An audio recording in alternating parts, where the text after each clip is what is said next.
Malick Ndiaye médecin chef de la région de Thiès. di leen li ñuy def fii mooy ndaje bu ñuy def at bu ne pour que li nga xam ne ministère de la santé dañ ñu ko sas muy lépp noo xam ne liggéey nañ ci at bi ñu daje chaque mois de mai wax leen ñun fi ñu ci toll fan ndax avancé nañu ndax dañoo reculer région Thiès nag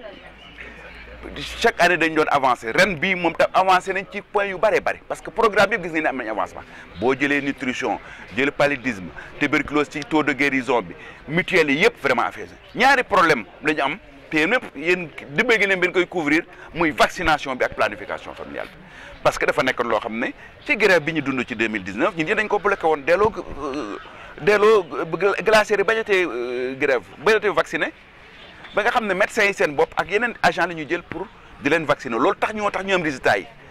c'est-à-dire que résultat yi yokkul mais pratiquement wàcc ba vaccination moo xam naa wàcc boo xam ne mais yàlla daf ñuy dox jàmm ba jàmm del soit ci secteur boobu mais bu ñu jógee ci loolu à part programme élargi vaccination ak programme planification familiale nga xam ne vraiment grève bi dafa impacté boobu yeneen yëpp am nañ ay résultats yoo xam ne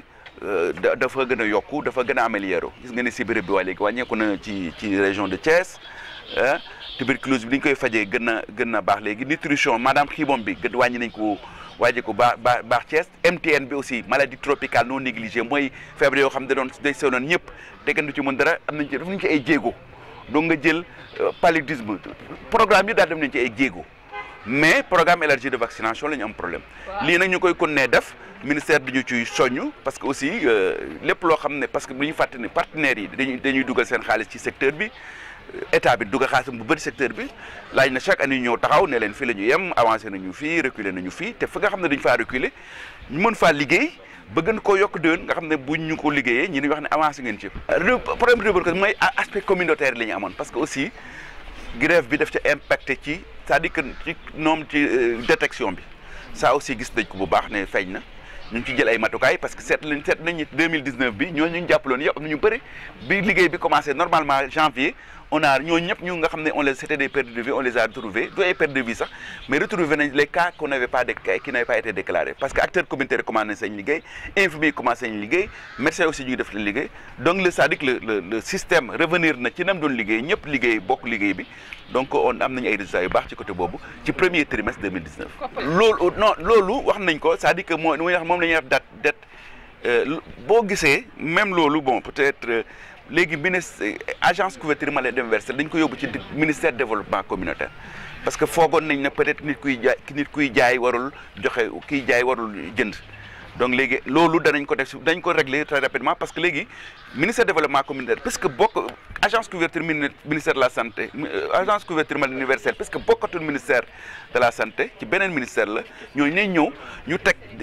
tous les dettes yëpp ci table bi ñu xool ko nag xool lan moo ci dette bu dëgg lan moo ci dul dette bu dëgg ñu def ko au clair et puis ñoom bés bu ñu kii rek dañ fay yëpp mais ils sont dans les dispositions payer toutes les dettes yi nga xam ne moom la ñu yoreel état bi te foog naa nañ ko def. mooy sécuriser andi jàmm ci secteur bi rek boo jëlee région secteur yëpp am nañ ay résultats yu baax yëpp kii on a 2 volets yoo xam ne ñaari programme yoo xam ne ñoom ils ont subi la grève muy PEV bi ak planification familiale bi parce que dañoo diminuer parce que c'est des yoo xam ne leen bloqué woon ci grève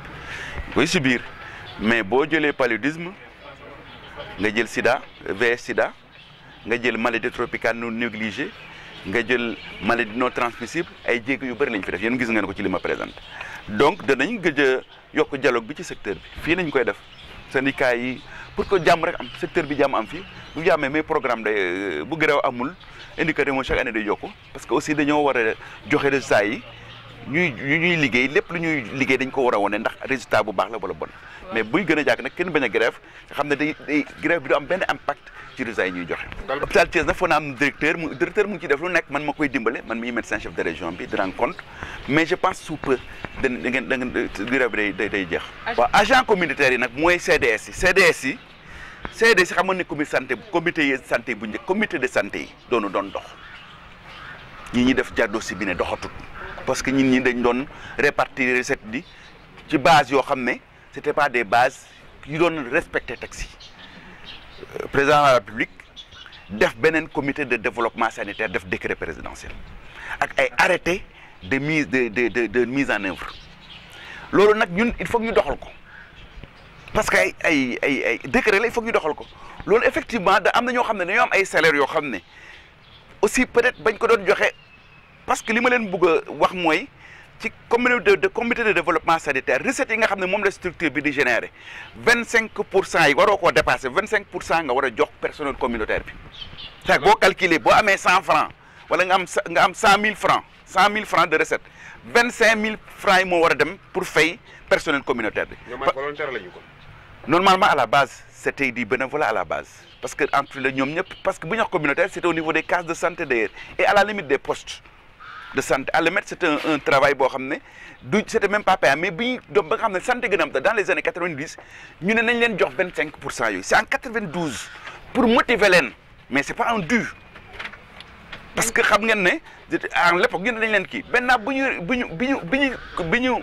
quand on a réformé les CDS on a remis loolu rek moo fa nekk 25% ba léegi changé wuñ ko mais nag ñun bi ñu defee sur supervision on a vu am na ñoo xam ne ñoo jël 40% 50% di ko joxe motivation mais aussi il faut ñu qu'on mette de l'ordre là-bas y a pas de problème. Ils sont partout ils sont partout dans les villages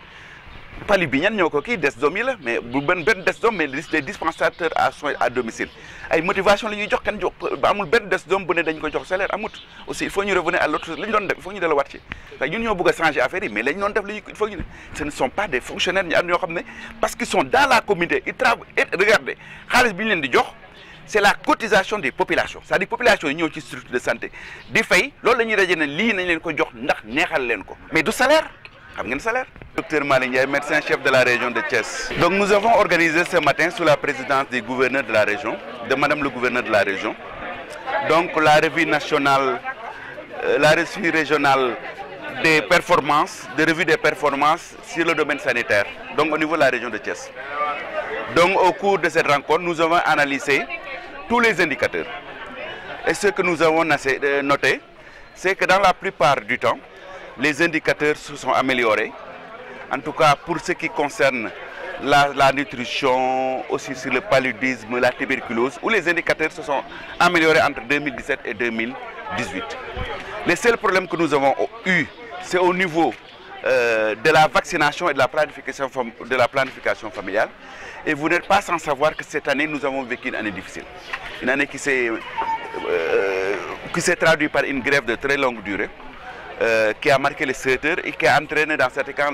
un blocage de certains programmes comme la vaccination et la planification familiale et que les indicateurs de ces programmes se sont vus diminuer. Mais quand même, ils ne se sont pas effondrés parce que nous avons maintenu les indicateurs à des niveaux raisonnables malgré la grève que nous avons notée. Mais ça ne nous dispense pas pour les autres programmes. Nous avons connu beaucoup d'améliorations. Et sur les autres programmes, nous devrons faire des affaires, bien sûr. Mais quand même, c'est un exercice important. C'est-à-dire que l'État met à notre disposition des ressources, les partenaires également mettent à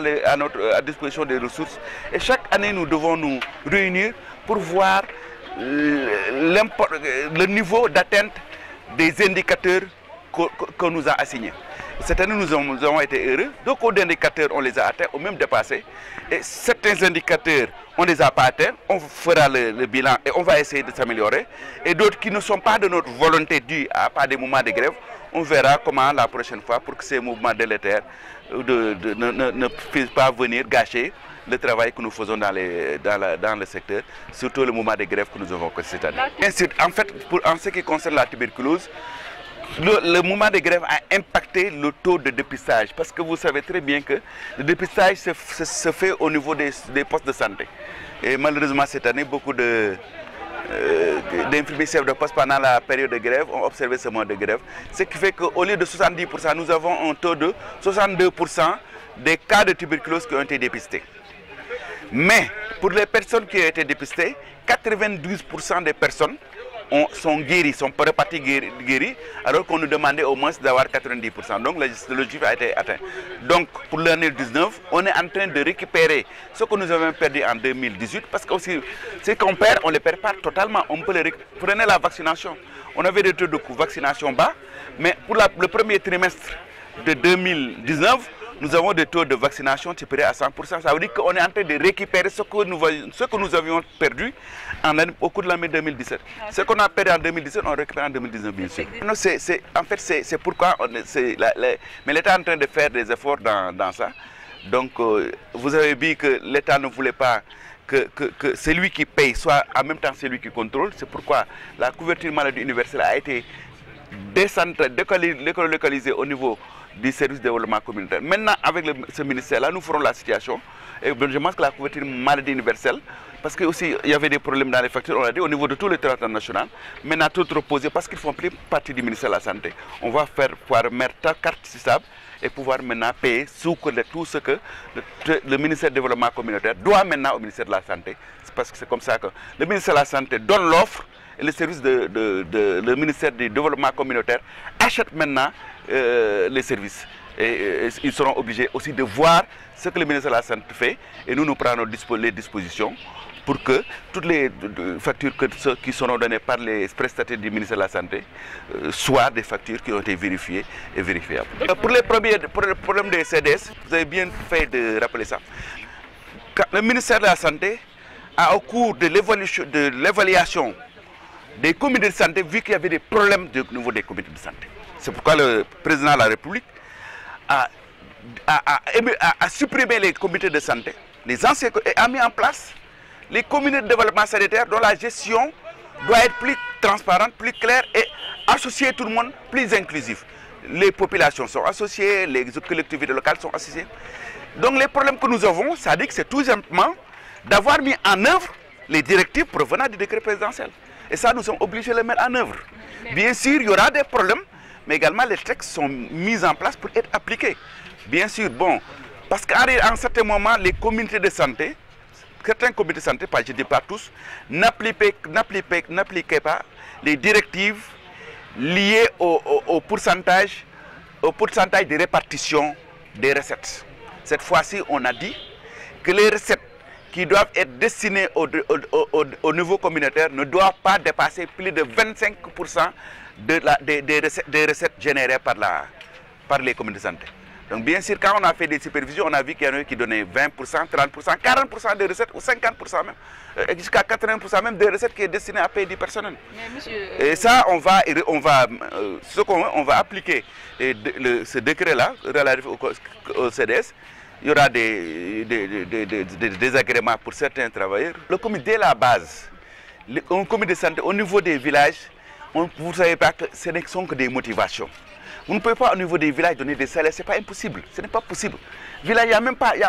c'est un travailleur, quand vous le recrutez, il faut le faire payer des prestations. Mais vous allez pour aider les populations, c'est même l'argent des populations que les gens se distribuent en fait. C'est les populations qui génèrent l'argent qui sont produits dans une case en poste de santé. Donc pour les gens qui viennent aider, ce sont des acteurs communautaires. On essaie de les motiver pour qu'ils puissent continuer ce travail-là. Parce qu'à la base, le système communautaire est un travail bénévole. Mais pour ne pas les décourager, on le dit, nous prenons 25% des recettes provenant de ces activités, nous vous le donnons pour vous appuyer. Mais c'est ça, mais ce n'est pas un salaire. Il faut que les gens le sachent. Ce n'est pas un salaire, c'est une motivation. Pour que l'action communautaire soit payée. Au débat, dans les années, il y avait 10-20 ans, c'était bénévole. Les gens travaillent, on ne les paye pas. Maintenant, au fur et à mesure, on a repris que dans les postes de santé, il y a des recettes, dans les cas, il y a des recettes. On intéresse ceux qui viennent appuyer l'infirmier sur le poste, la matrone et toute autre personne. On est en train de faire tout ce qu'il y a de pouvoir pour que cette situation cesse rapidement. Rapidement, parce que le ministère de la Santé suit ce problème, et même de très près. Je pense que vous avez demandé au directeur qui vous a dit ce qu'il en passe, qui a pris une décision administrative. Et nous pensons qu'une décision administrative, c'est une décision administrative, elle est prise.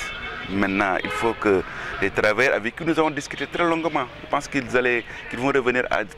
sous très peu à une position raisonnable et de cesser le mouvement de bref pour qu'on trouve une solution très rapidement et passer à autre chose.